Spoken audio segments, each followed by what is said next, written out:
Online விநியோக நிறுவனங்கள் மூலமாக வீடுகளுக்கே மதுவை விநியோகிக்க ஆலோசிக்கப்பட்டு வருவதாக வெளியான தகவல்களில் உண்மை இல்லை என்று டாஸ்மாக் நிர்வாகம் தெரிவித்துள்ளது.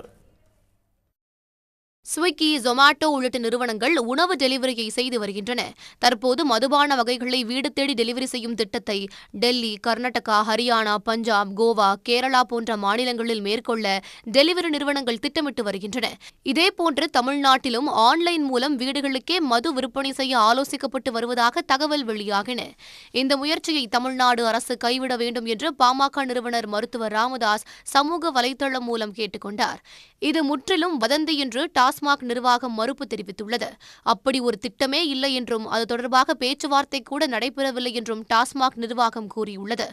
ஆன்லைன் விநியோக நிறுவனங்கள் மூலம் மதுவை வீடுகளுக்கே கொண்டு செல்லும் திட்டம் சில மாநிலங்களில் இருக்கும் நிலையில் தமிழ்நாட்டிலும் அனுமதி வழங்க இருப்பதாக தவறான தகவல் பரப்பப்படுகிறது என்று டாஸ்மாக் நிர்வாகம் தெரிவித்திருக்கிறது. உடனுக்குடன் செய்திகளை தெரிந்து கொள்ள சன் நியூஸ் பெல் ஐகானை கிளிக் பண்ணுங்க.